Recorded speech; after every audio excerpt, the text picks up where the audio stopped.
আল্লামা শহীদ ফারুকী, খাজা বাকি মিল্লাত জালালী এবং শহীদ ফরিদউদ্দিনের বিচার বাংলার পার্লামেন্টে যদি না হয়, সুন্নিরা লক্ষ লক্ষ কারাবরণ করতে প্রস্তুত আছে।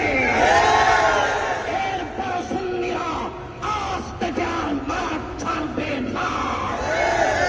আমি সমস্ত সুন্নি জনতাকে সুন্নিয়তের ডাক আসা মাত্র রাজপথে থাকার আহ্বান জানিয়ে, সুন্নি জনতা আজকে এই প্রেস ক্লাব চত্বরে সবাই অবগত আছেন,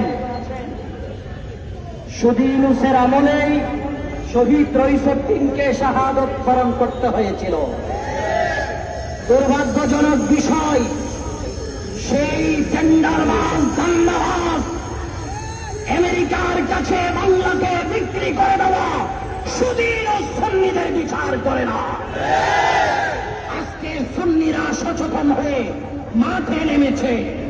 আজকের এই প্রেস ক্লাব থেকে স্পষ্ট বার্তা হচ্ছে, প্রিয় প্রধানমন্ত্রী, আপনাকে আমরা জানিয়ে দিতে চাই, আমরা আপনাকে ভোট দিয়ে ক্ষমতার মস্তকে বসিয়েছি। আপনি ভুলে গেলে চলবে না, বাংলাদেশের 70% মানুষ কোন না কোন ওই আল্লাহর দরবারের সাথে সম্পৃক্ত। আপনাদের সামনে দাঁড়িয়েছি, আমরা জাতি হিসেবে আজকে লজ্জিত। 1টি বছর হয়ে যাওয়ার পরেও আমার ভাই রইসুদ্দিনকে মব জাস্টিসের মাধ্যমে পরিকল্পিতভাবে হত্যা করার পরও আমার ভাইয়ের হত্যার বিচার হয় নাই। আপনারা জানেন 2014 সালে শহীদ মিল্লাত আল্লামা নুরুল ইসলাম ফারুকী হুজুরকে হত্যা করার পরও আসামিদেরকে গ্রেফতার করা হয় নাই।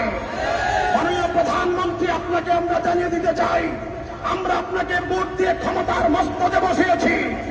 আপনি ভুলে গেলে চলবে না, বাংলাদেশের 70% মানুষ কোন না কোন ওই আল্লাহর দরবারের সাথে সম্পৃক্ত। আমাদের ওই আল্লাহ যদি মাঠের মধ্যে নামেন, রাজপথের মধ্যে যদি নামেন, তাহলে বাংলাদেশের কোন অপশক্তি আমাদেরকে ধরে রাখতে পারবে না। আমার ভাইরা, যতক্ষণ পর্যন্ত আমার ভাই মাওলানা রইসুদ্দিনের হত্যার বিচার না হবে, যতক্ষণ পর্যন্ত আমরা ন্যায় বিচার না পাবো, আমাদের দুর্বার আন্দোলন চলতে থাকবে। আমার ভাইয়েরা, আপনারা দেখেছেন বাংলাদেশের মধ্যে যুবতীদের উপরে আল্লাহর ওলিদের মাজারের মধ্যে হামলা হয়েছে। আমরা এখনো পর্যন্ত কোন আসামিদেরকে গ্রেফতার করতে দেখি নাই।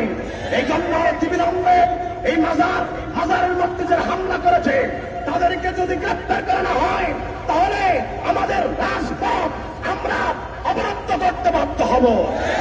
নেতা কর্মীরা যদি আমাদেরকে নির্দেশ দেন, তাহলে আমরা এই দেশের মধ্যে যে কোনো সময় অচল করে দিতে বাধ্য থাকবো।